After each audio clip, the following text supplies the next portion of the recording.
It's Reverend Ahmondra, and I have another story from the Queen's Legacy of Greatness as we celebrate Women's Month.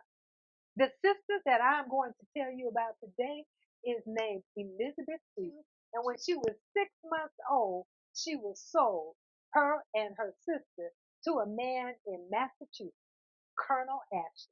She lived there for many, many years and was in service to them.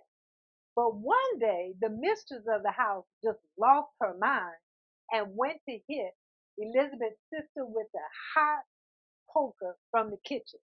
Elizabeth jumped in the way and took the blow. And she was like, I don't think so. So she left out of anger. She was, I'm not dealing with this anymore. She just left. So the colonel went to the law and said, you know what? Mum Bett ran away. I need you to go get her. The sister was so powerful that she had some information that they didn't know that she had. The colonel had been engaged in conversations with very powerful politicians in the state of Massachusetts. They would come to the house, and Elizabeth would serve them coffee, tea, whatever she needed to serve them. And while they were talking in front of her, because they didn't think that she understood what they were saying, and she was listening, and what she heard was that the state of Massachusetts had a new constitution and a Bill of Rights. And this Bill of Rights said that all people were created equally and that all people had a right to be free. So Elizabeth decided that she was going to go to one of the attorneys that used to come to the house because she heard him talking about how he was not in favor of slavery. So she went to his house to plead her case for freedom. She wanted him to take her case into the court and file for her freedom. Theodore Sedgewick listened to her, and he was intrigued. He wanted to know, who told you about the Constitution and the new Bill of Rights? And she said, nobody. And he said, well, can you read? And she said, I can neither read nor write, but I can listen. And I listened to each one of you talk about this new Constitution and a Bill of Rights. And I want you to sue for my freedom. Well, he took it upon himself to say, you know what? I can do this, but you will need to have a man with me because I cannot take this case to the court with just a woman. I need a man. So Elizabeth went and got another individual in captivity to join her in the lawsuit. So the attorney took the case and he filed it in the court as Brom and Bett. He argued the case before a jury, and the jury ruled in their favor. Not only did they win the case, but the colonel had to pay them 30 shillings and the cost for the case. Mum Bett existed no longer because she changed her name to Elizabeth Freeman. Now, just to show you how arrogant the colonel was, he offered her a job in his house to pay her wages for what she had been doing for free when she was in captivity.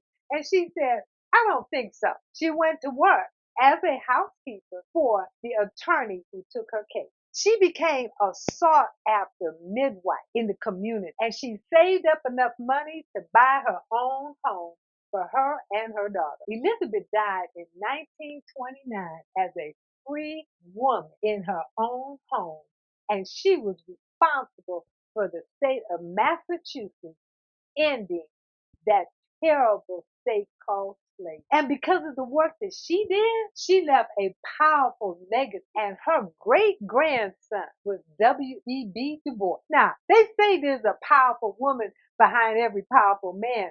Well, in this case, there definitely was. She stood firmly for the right to be free. And she got her freedom in the same court that had enslaved her. That's a powerful sister. I am so happy and proud this day to share Elizabeth Freeman's story with you. So now I want to share another story for you from the 1900s. This sister was born in 1916, Maddie Louise Glover Fox. One day, she found herself in the cotton field with her 3 babies, and she was tired. And she looked up and she said, you know what? I am no longer going to live like this. I am no longer going to pick cotton. I want something better for myself and I want something better for my children. In that moment, that sister decided she was no longer going to sharecrop. She called a relative and asked them if they would take her to the train station. And so with her three babies, one on either side holding her dress and one in her arms, she boarded that train to Plainsville, New Jersey. When she arrived in that city to stay with relatives, the sister looked around to see what she could do, how she could make a living, and she discovered that they did not have a taxi cab service for black people. They had taxi cabs, they had cab service, but white cabs would not give black people rides. So she got a car and she started her own taxi service. And she was a praying woman. And they said, when you got in Miss Maddie's taxi, you got in there one way, but you got out another. Because the back seat was your pew and the front seat where she sat was her pulpit. And she would preach you a sermon, and you would leave that taxi transformed. When her husband passed away, she kept that company going for 70 plus years. Miss Maddie's story is in my book, along with 25 other queens, because it's important that we not only tell the stories of sisters in way, way past days, but to tell the stories of sisters in the 20th and 21st century. Because we are powerful. And as we go into our cultural justice and pull out those treasures out of our heritage, we understand and know who we are. So please share this video. If you haven't picked up a copy of my book, this is a good time to do it so that you can read those stories about those 25 sisters that are in that book. I also have a gift to give you this month, an ebook called The Queen's Legacy of Greatness Revealed. Just click the link and you'll be able to read it free. As we move into Women's Month, I am putting together a tribute that's going to be on a Facebook page where you will be able to upload a story of a relative that you want to honor and you want her story to be on there. That will be coming this month. Blessings. Have a wonderful week. If you haven't subscribed to the channel, please do. And send it out to other sisters. We want to get this word out this month about who we are and our greatness.